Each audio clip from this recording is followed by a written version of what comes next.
இந்த வீடியோவில் நான் காமிக்கிற கிளிப்புக்கும் நான் பேச போகிற டாப்பிக்கும் எந்த சம்மந்தமுமே இல்லை. இப்போ ரீசெண்டாக வந்த நீயா நானா எபிசோடு தான் மார்னிங் வந்து பார்த்தேன். அதாவது பார்த்தோன்னே கண் கலங்கியது அப்படின்னு சொல்லுவாங்கள்ல, அந்த மாதிரியான ஒரு எபிசோடு தான். இந்த +2ல் வந்து ஹையஸ்ட் மார்க் வாங்கின பசங்க அவங்க பேரண்ட்ஸ், அந்த மாதிரி தான் அந்த எபிசோடு வந்து இருந்துச்சு. அந்த எபிசோடு ஃபுல்லாக பார்த்துட்டு என்ன சொல்கிறது அப்படின்னு வந்து எனக்கே வந்து தெரியல. ஏன்னு பார்த்தோம்னா, நம்மளுக்குலாம் இவ்வளோ வசதி ரெடி பண்ணி கொடுத்தோம், எல்லாமே இருந்தும் நம்ம வந்து அடுத்த ஸ்டெப்பை வந்து லைஃப்பில் எடுத்து வைக்கிறதுக்கு அவ்வளோ வந்து யோசிக்கிறோம். அதாவது ஒரு வேலையாக இருக்கலாம், இல்லை ஒரு பிஸ்னஸாக இருக்கலாம், அவ்வளோ வந்து யோசி வந்து எடுத்து வைக்கிறோம். பட் அந்த பசங்க வந்து பார்த்தோம் அப்படின்னா எந்த வசதியுமே இல்லாமல் மோஸ்ட்லி வந்து சிங்கிள் பேரண்ட் தான் இருந்தாங்க. எல்லா பசங்களுமே கவர்மெண்ட் ஸ்கூலில் படித்த பசங்களாக தான் இருந்தாங்க. பட் அவங்க ஸ்கோர் எல்லாமே ஒரு 90%, 95 அபோவ் இந்த மாதிரி தான் வச்சுருந்தாங்க.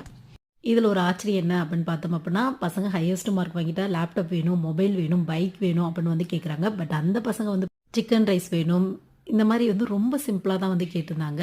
வாழ்க்கை எல்லாருக்கும் ஒரே மாதிரி இருக்கிறதில்ல.